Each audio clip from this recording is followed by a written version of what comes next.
Hello બાળકો, આપણે ધોરણ 6નું ગણિત જેમાં સ્વાધ્યાય 3.7 જોઈએ છે. આપણે પહેલો દાખલો જોઈએ. આપણે રકમ વાંચીએ કે રેણુ 75 કિલોગ્રામ અને 69 કિલોગ્રામ વજનવાળી 2 ખાતરની ગુણી ખરીદે છે.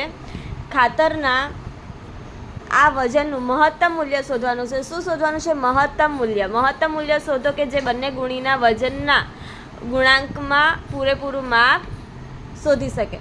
આપણને શું કહી જ દીધું છે કે મહત્તમ મૂલ્ય. મહત્તમ મૂલ્ય શું? એટલે બાળકો મહત્તમ એટલે વધારે. એટલે આ આપણે આમાં લસા કે ગુસા શોધવાનો હશે. તો આપણે આમાં શું, આ દાખલામાં શું કહેવા માંગે છે? આપણને મહત્તમ મૂલ્ય. મહત્તમ એટલે વધારે.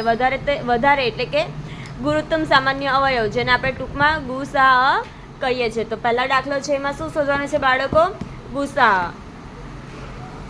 આપણે અહીંયા રકમ લખીએ. 75 કિલોગ્રામ અને 69 કિલોગ્રામ 2 છે.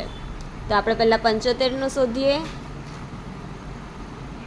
પહેલાં 2 જોઈએ તો 2 આમાં ન આવે, કારણ કે 2 વડે ના ભાગી શકાય, કારણ કે આ એકી સંખ્યા છે. તો આપણે 3 વડે, 7 ને 5 12 એટલે 3 વડે ભાગી શકાશે.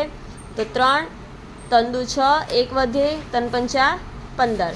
હવે 25 છે એટલે 3 વડે ન ભાગી શકાય, ડાયરેક્ટ 5 વડે. 5 5 25 અને 5 એકા 5. હવે 69ની વારી. અહીંયા 9 એ એકી સંખ્યા છે એટલે 2 વડે ન ભાગી શકાય, 3 વડે. તો 9 ને 6 15, 15 ને 3 વડે ભાગી શકાય. તંદુ 6, 43 9. હવે 23 કોઈ ઘડિયામાં નથી આવતા, તો આપણે 23 ને 23 વડે ભાગશું. 23 એકા 23. હવે આપણે અહીંયા 75ના અવયવ લખીએ. 3 ગુણ્યા 5 ગુણ્યા 5. આપણે નીચે 69ના અવયવ લખશું. 3 ગુણ્યા 23. ગુસાનો મતલબ શું થાય બાળકો? જે આપણે કોમન છે તે કાઢીએ તો કોમન આમાં એક જ નંબર છે, બીજા નંબર નથી. તો આપણે જવાબ ખાલી શું આવશે? 3. સમજ પડી બાળકો? હવે આપણે બીજો દાખલો જોઈએ. આપણે રકમ વાંચીએ. 3 છોકરાઓ એક જ જગ્યાએથી એક સાથે પગ ઉપાડી ચાલવાની શરૂઆત કરે છે. એમના પગલાંનું માપ શું છે? અનુક્રમે 63 સેન્ટીમીટર, 70 સેન્ટીમીટર અને 77 સેન્ટીમીટર. એમાંથી દરેક કેટલું લઘુત્તમ અંતર નક્કી કરે છે, જે અંતર પૂરા પગલાંથી આવી શકે. આપણને કીધું છે લઘુત્તમ. શું કીધું છે બાળકો? લઘુત્તમ અંતર. લઘુત્તમ એટલે ઓછું. ઓછું એટલે કે લસા. લસાનો મતલબ થાય લઘુત્તમ સામાન્ય અવયવ. તો અહીંયા આપણે રકમ લખશું. 3 છોકરાઓ છે જેના પગલાંનું માપ અનુક્રમે શું છે?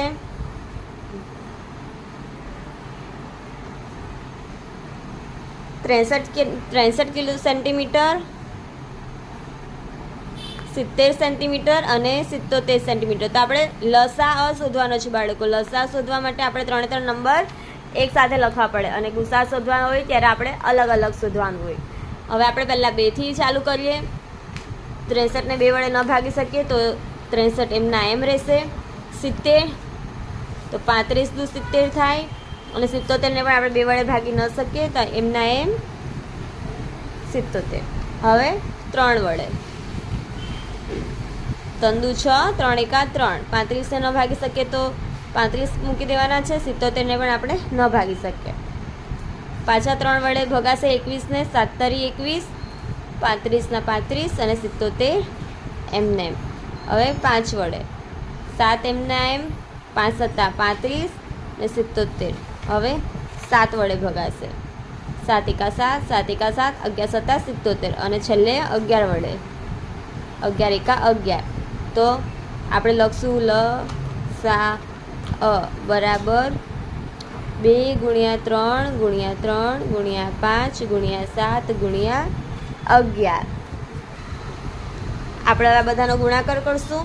2 તારી 6, 6 તારી 18, 18 પંચા 90, 90 ગુણ્યા 77. આપણે લાંબો ગુણાકાર ન કરી શકીએ તો આપણે ટૂંકા બનાવી શકીએ. તો 11 7 77 એટલે 77 ગુણ્યા 9 કરીએ.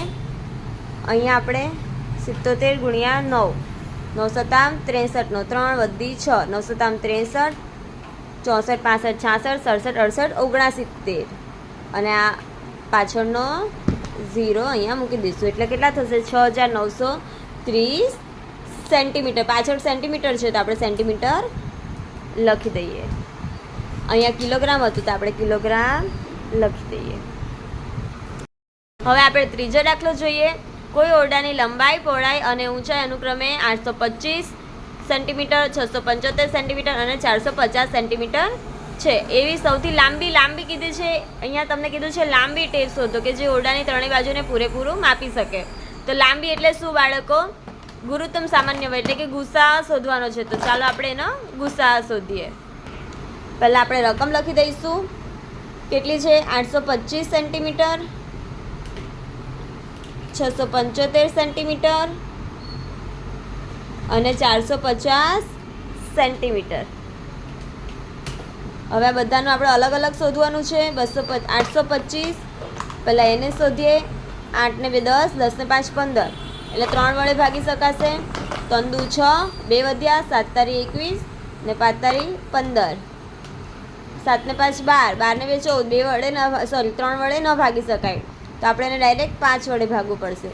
5 5 25, 2 વધ્યા, 5 5 25, 11 પંચા 55 અને 11 એકા 11. હવે 675ની વારી.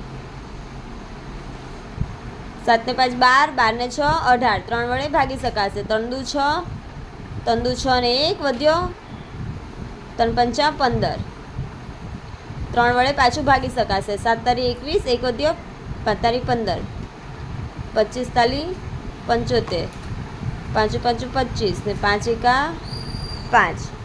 હવે 450ની વારી. 2 દુ 4, 2 દુ 4 ને 1 વધ્યો, 2 પંચા 10. હવે આપણે 2 વડે ન ભાગી શકીએ તો 3 વડે. 5 ને 2 7 ને 2 9 એટલે ભાગી શકાશે. 75 તારી 225, 25 તારી 75, 5 5 25 ને 5 એકા 5. આપણે બધાના અવયવ નીચે લખી દઈશું. પહેલાં 825ના લખશું. 3 ગુણ્યા 5 ગુણ્યા 5 ગુણ્યા 11. 675ના નીચે લખી દઈશું. 3 ગુણ્યા 3 ગુણ્યા 3 ગુણ્યા 5 ગુણ્યા 5. 450ના લખી દઈશું. 2 ગુણ્યા 3 ગુણ્યા 3 ગુણ્યા 5 ગુણ્યા 5. આપણે સામાન્ય કોમન છે એ કાઢી લઈએ પહેલાં. આમાં અહીંયા 3 છે, અહીંયા છે અને અહીંયા પણ છે. હવે અહીંયા ઉપર 3 નથી, આ બંનેમાં છે પણ ન ચાલે. હવે અહીંયા 5 છે, અહીંયા 5 છે, અહીંયા 5 છે તો એ લઈ લઈશું પહેલાં. હજી એક 5 અહીંયા છે ને અહીંયા પણ છે. હવે અહીંયા 11 છે પણ અહીંયા નથી અને 2 છે તો ઉપર નથી. તો આપણને અહીંયા મળી ગયો ગુસા 3 ગુણ્યા 5 ગુણ્યા 5, 5 25 25 તાલી 75, 75 સેન્ટીમીટર. આપણે હવે ચોથો દાખલો જોઈએ. 4 6 અને 8 6 8 અને 12થી વિભાજ્ય અંકોની 3 અંકોની સૌથી નાની સંખ્યા શોધવાની છે. શું કીધી છે? નાની સંખ્યા. નાની સંખ્યા એટલે પહેલાં તો આપણે લસા શોધવાનો છે. પહેલાં લસા શોધીએ અને પછી સૌથી નાની સંખ્યા શોધીએ. તો આપણે પહેલાં લસા શોધીએ. શું આપ્યું છે? 6 8 અને 12. પહેલાં આપણે એનો લસા શોધશું. 2 વડે ભગાશે. 3 દુ 6, 4 દુ 8 અને 6 દુ 12. 3 વડે ન ભાગી શકાય તો એમનો એમ. 2 દુ 4 અને 3 દુ 6. 2 વડે ભગાશે. 3 એમના એમ, 2 એકા 2 અને 3 એમના એમ. હવે 3 વડે. 3 એકા 3, 3 એકા 3. તો આપણે પહેલાં તો આપણને લસા શું મળ્યો બાળકો? 2 ગુણ્યા 2 ગુણ્યા 2 ગુણ્યા 3 એટલે 2 દુ 4, 4 દુ 8 ને 8 તારી 24 મળ્યો. આપણને શું મળ્યો? 24. હવે તમને ખબર પડી બાળકો આપણે લસા કેમ શોધીએ? કારણ કે આપણને નાની સંખ્યા શોધવાની કીધી છે. નાની સંખ્યા શોધવાની છે એટલે આપણે શું લસા શોધવો પડે. હવે આપણે પહેલાં તો એ તમને ખબર હોવી જોઈએ કે 3 અંકોની નાની સંખ્યા કઈ છે. હવે તો 3 અંકોની નાની સંખ્યા છે 100. કેટલી છે બાળકો? 100. તો હવે આપણે એમાંથી વિભાજ્ય 3 અંકોની સૌથી નાની સંખ્યા શોધવાની છે. તો એના માટે આપણે શું કરશું? આ 100 એ 3 અંકોની સૌથી નાની છે એ લખશું. એમાંથી એને આપણે કેટલા વડે ભાગશું? આજે 24 મળ્યા એના વડે ભાગી દઈશું. તો અહીંયા આપણે લખશું 100 ભાગ્યા 24. લસા વડે આપણે એને શું કરીશું? ભાગશું. તો 24ના ઘડિયામાં 100 આવે ત્યાં સુધી. તો એના માટે આપણે અહીંયા પહેલાં દાખલા કરીએ. 1 2 4 દુ 8 અને 2 દુ 4 48, 24 તરી, 4 તરી 12, 3 દુ 6 ને 1 7, 24 ચોક, 4 ચોક 16 વધી 6 વધી 1, 4 દુ 8 ને 1 96 થઈ ગયા. તો આપણે કેટલા આવ્યા? 4. 24 ચોક 96. અહીંયા 10 રહેશે, અહીંયા 9 બની જશે અને અહીંયા 0. 10માંથી 6 જાય તો 4, 9ના 9. તો આપણી શેષ પણ કેટલી વધી બાળકો? અહીંયા 4 વધી. તો આપણે આ શેષને શું કરશું? આજે આપણી 3 અંકોની જે નાની સંખ્યા છે, 3 અંકોની સંખ્યા છે એ 100 છે, એમાંથી આ શેષને શું કરશું? માઇનસ કરી દઈશું. એને શું કરશું? માઇનસ. અને એમાં 24 ઉમેરી દઈશું. પડી સમજ? આ 100 એ આપણી મેઇન રકમ છે 3 અંકોની નાની સંખ્યામાં. એમાંથી આપણી જે શેષ આવી છે તે માઇનસ કરી લઈશું અને આપણે જે લસા હતો તેમાં પ્લસ કરશું. તો 100માંથી 4 જશે તો 4 જાય તો કેટલા એ બાળકો? 96 પ્લસ 24. તો 6 ને 4 10 નો 0 વધી 1 9 ને 1 10 11 ને 12. તો કેટલા થશે? 120. કેટલા થશે? સૌથી નાની સંખ્યા, વિભાજ્ય નાની સંખ્યા કેટલી થઈ? 120 થશે બાળકો. સમજ પડી હજી તમને બાળકો? ફરીથી એક વખત સમજાવું. આપણને શું કીધું છે? આપણને નાની સંખ્યા શોધવાની કીધી છે 3 અંકોની. તો પહેલાં એના માટે આપણે લસા શોધવો પડશે. નાની સંખ્યા કીધી છે એટલે આપણે લસા શોધવું. કેટલા છે?